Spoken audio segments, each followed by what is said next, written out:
Bookcase and Coffee presents Buzzing About Romance, a quick shot of romance. Hey everyone, hello to Buzzing About Romance and a quick shot of romance. It's me, Becky, and with me this time is Leah. Hi, Leah. Hi, Becky.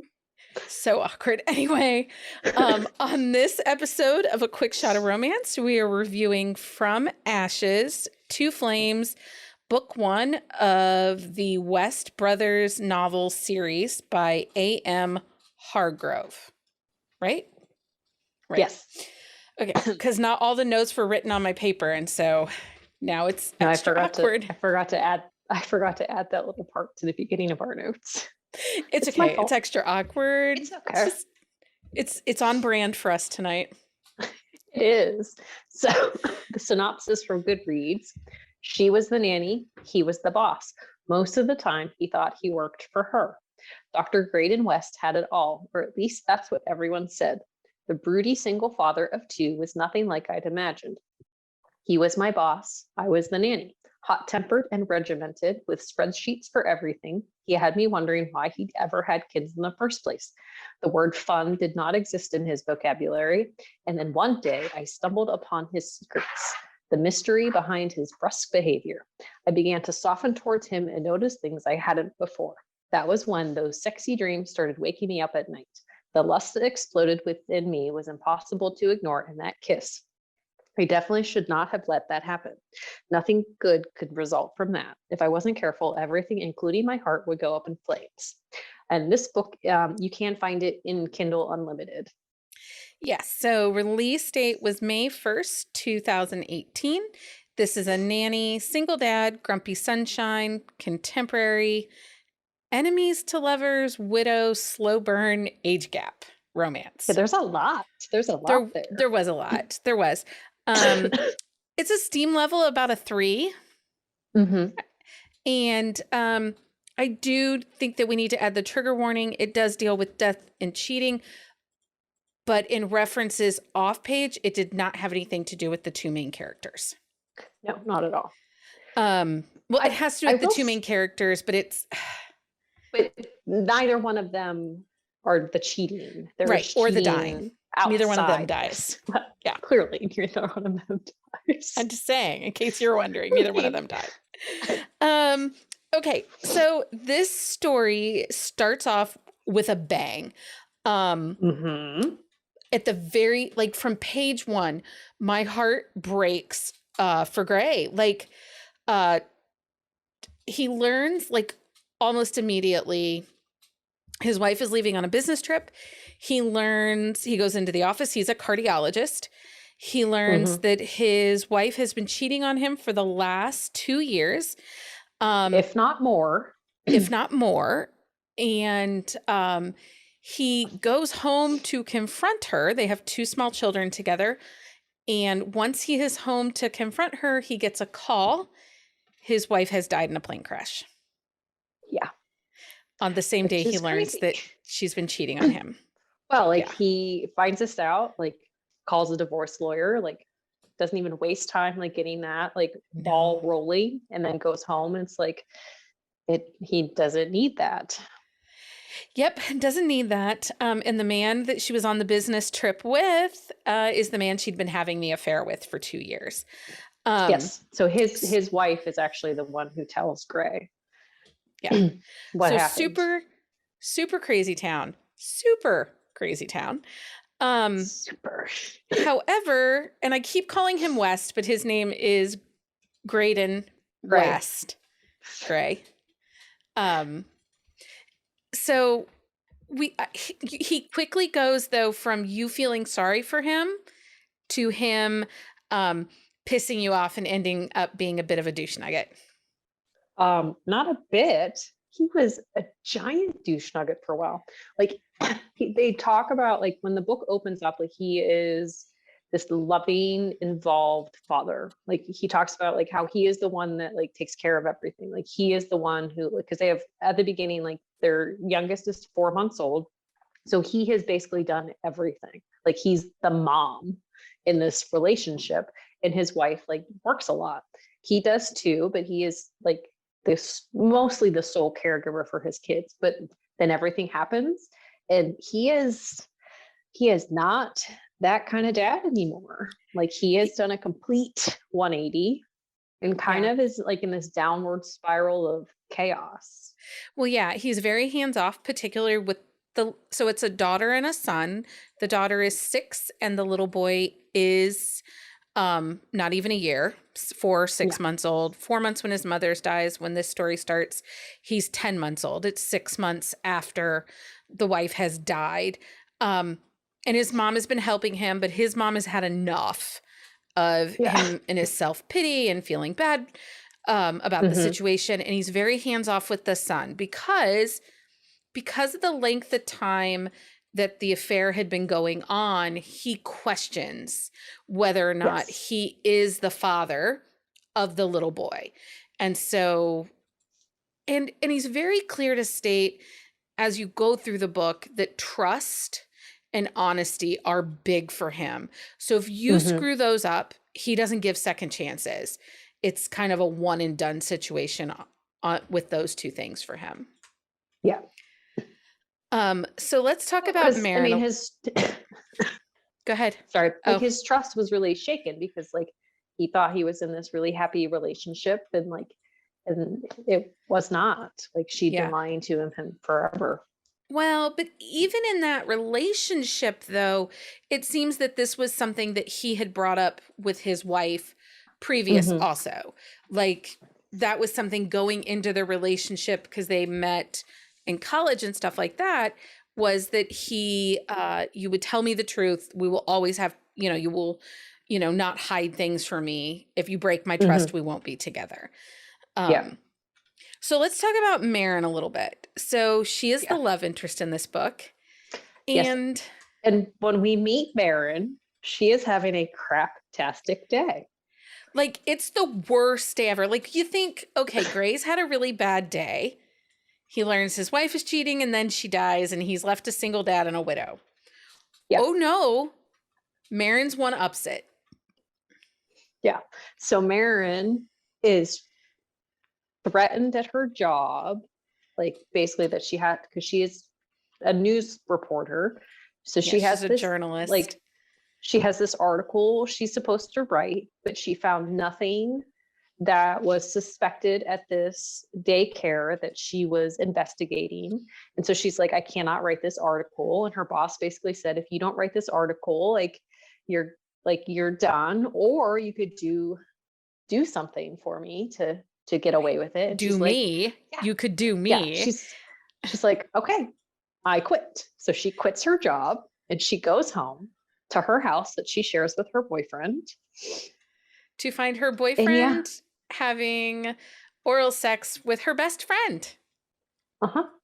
Yeah. So she packs her stuff up and moves home with her parents. Now, there's already a little bit of agitation between her and her parents because her dad's a fairly successful lawyer. He always thought she would become a lawyer also. And she went to journalism school. And she went to journalism school. And so here she is living with her parents. She's tried to find another job, but she really can't. She was working previously for a prestigious magazine. She left without notice. She had no references, and she couldn't really say why she had left because she couldn't. And so she kind of goes on her own downward spiral of chaos. She gets piercing and tattoos and rainbow colored hair, and she ends up bartending. And her parents just feel like she is flushing her life away. So come to find out, her mom and Gray's mom are best friends. Best friends. And together they conspire that Marin is going to become Gray's nanny because his mother is tired of him and his bullshit and taking care of the kids and wants to, live her retired life. So the moms conspire together. She is now the nanny. And Gray is not prepared for when Marin knocks on the door. I don't think Gray was prepared for anything, but yeah. So Kinsley, the little girl who is adorable, answers the door and she's like, oh, there's a rainbow here. Right. I want flowers on my arm. Uh-huh. I Um, just love that. and we'll get to the kids here in a little bit though. I do wish that Marin had been a little bit more snarky in the beginning to Gray, because he totally takes advantage of her being a live-in nanny. Like, he just pretty much dumps the kids on her and walks away, which is part of the reason you hate him. Yeah. Well, I think part of it was like she did get her footing and like started like really being like, this, I need this, I need this, I need this. Like, if you can't give me this, I quit. But I think when she first started, like, she wasn't comfortable in that setting. So she almost wasn't sure what she needed to do. She didn't have the confidence to say, I can't do this. I need more from you. But she also, it was almost like she was waiting to feel him out to see what was happening. Because she, I mean, it was probably like 3 or 4 days that she had been at the house when she first laid into him about like not, or no, she even said something that first night, like how he came home and like just ignored everybody and went to his office. So I feel like she almost needed to like get her footing a little bit before she started like tearing into him. Yeah. Well, yes. And it did play out realistic that way. She's just such a dynamic character. Like, Mm-hmm. you just really like her, and you realize that he is such a douche nugget that you're like, sweetie, just tell him. There's a scene between the two of them where he makes a comment that she should start working out and that he has equipment in his basement. And she's like, okay, totally ignores him. But then they have another interaction later on where she is downstairs getting ready to go on the treadmill, and he Yeah. tries to school her about interval training. And she's like, yeah, I've run 14 marathons. I ran in college. I ran in high school. I know what you're talking about. We used to call it speed training. Like, totally just like, screw you, buddy. I could run a 5K with my eyes closed. Yeah. Yeah, I love that because she's like just lays it out for him because he almost mansplains this to her, and she's like, no, thank you. Well, and I was really proud of her. There's an interaction where, so the house that they're living in right now is the house that he was in with his wife. And Yes. he needs to change things. He needs to get out of there. And he decides that he's selling his house and putting it on the market. And on a Saturday morning, he tells her, you need to be gone with the children from 1 to 4. There's an open house. Now, she already had a day planned. But the way he did it was really dickish. Like, Well, especially because she asked him, she's like, when did you find out about this? And he was like, Wednesday. So from Wednesday to Saturday morning, he did not find it necessary to share the information of, I need the house to be clean because of this. So she kind of loses it on him. yeah. So she takes the kids out for their junk food date and takes them to the zoo. She gets spit on by a llama. And when she comes back into disgusting. when she comes back to the house after she's been with these kids for like 5 hours away from home, they're tired. She's cranky. And he like says, okay, we're moving. And she's like, what the hell? What? And he's like, yeah, we're going to do it in 30 days too. And she's like, are you kidding? So her confidence with him does build up the more you get into the story. Well, and even, oh, excuse me, even the move itself, like he sets up like these movers and all this stuff. And like, when they are finally moving, like he doesn't do anything. Like he doesn't help. He like sets stuff up and is like, you need to take care of this. And so like she actually leaves, like, and he calls his mom and is like, what's happening? And his mom like schools him because she's like, who unpacked this room and who unpacked this room and who did this and who did this and who did this? And he's like, oh, it was like he was oblivious to the fact that Marin, I keep calling her Marnie because of Kinsley, but Marin like did all this work and he did nothing. Like he expected her to do it and just be okay with it. Yeah. Yeah. Early on, and he does redeem himself a little bit. There's some interactions with some of his staff in his office, and he Mhm. kind of redeems himself because he does stick up for her. But that's as he's slowly starting to realize he has feelings for her. Real Yeah. quick, before we get to our 3 questions, I want to talk a little bit about Kinsley, which is the daughter who is Mhm. 6, 7. I guess she has her birthday. And then Mhm. Aaron, the baby, who in the midst of the book Yeah, turns 1 years old. yeah. Um, they were hilarious. I Uh, love them. I So mean, Aaron doesn't do a Kinsley, ton because he's a baby, but there's some big stuff that happens within the storyline and the plot that evolve around him. And I just love a yeah. baby in a book. So Well, and Kinsley decides that Marin's name is not going, she's not going to call her Marin. She's going to call her Marnie. Like, so she's always Marnie. And she wants clicky clack shoes or clickety clickety shoes. clack shoes, clickety clack shoes. She wants to be an Irish dancer. Which is hilarious. It took me almost till the end of the book to realize that this takes place outside New York City, up in like the Connecticut, upstate New Yeah, they York don't really area. talk about it too. Like, there's only like one instance where he talks about like going from, because he went to Harvard, so talking about moving from Boston back into Manhattan, and then they moved like up to where they are now. Are there, yeah. And the only reason you know that it's outside Manhattan is because his brothers, so he's one of 2 siblings, and now the siblings have books. So if you read this book 1, you're eventually going to need to read book 2 and 3 because, Leah doesn't prepare you for the fact that it's actually like a series and you're going to have to read But it. it's only a 3-book series. And then a spinoff for some cousins, which, Well, anyway, Leah. you're welcome. You're Yeah, I welcome. mean, I guess it's kind of some just dessert because I'm constantly giving you like, here's 10 books in a series. Here's 7 books I in a know. series. I'm a good Here, friend like that. let's read this 7th book, but you know that you're going to read all 6 before that because Okay, so let's I- get down to our questions.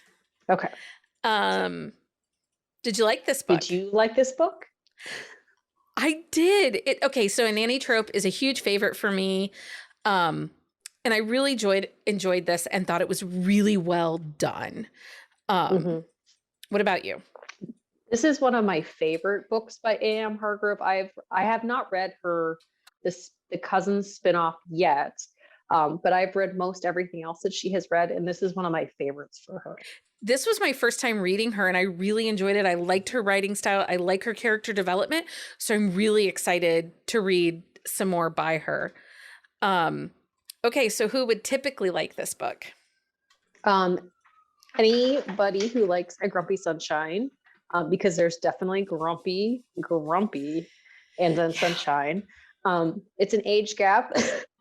So if you like those, but it's not a huge focus in the story, which I liked. Like, there was definitely the age gap, but it wasn't like she's too young for me or she's too this for me. Like, Well, it was and there, but really- it wasn't at the same And time. really, she kind of pushes like, I'm not interested in him. He's old. He's old. You get kind of that 20-something look at like a settled man and think, no, not really my gig. Yeah. I agree. You better like Grumpy Sunshine, Nanny Trope, or Single Dad. So I do think, however, because the wife has passed and because of that trauma and angst in the book, this story does play out a little differently. It is not a typical nanny trope. And I liked that there wasn't the typical push and pull of like, I shouldn't be attracted to him. He's the dad. Or, oh, she works for me. She's the nanny. I can't be attracted. They're flirting, which is where you get the enemies to lovers. They didn't really flirt or have moments. It was more like tension and that kind of push and pull, which I thought was really just well done. And she totally was there for the kids and because she didn't want to disappoint her mother. She was not there to be near him or please him, which is why I think she felt comfortable being like, dude, shut up. Well, that's the thing. Like, that was one thing I really liked about it is the nanny, like her being with the kids and her doing stuff with the kids and her making everything good for the kids. Like that was her main focus. Like she had apprehension going into this, like this job, because she'd never done something like that, but she went in full force. Like, I am going to do whatever I can to make these kids happy and like to give them the love like they need. Well, and she was really committed to the kids. Like this was not a, sometimes you read nanny trope books and you think, okay, she's a nanny, so there needs to be some kid interaction and kid in the story. And sometimes it doesn't always play like the kid. You did in a nanny trope, you don't always get a lot of kids. And this one you did see her as caregiver to the children. Some of the push and pull that he was dealing with as being the widowed single dad and his hurt and his pain.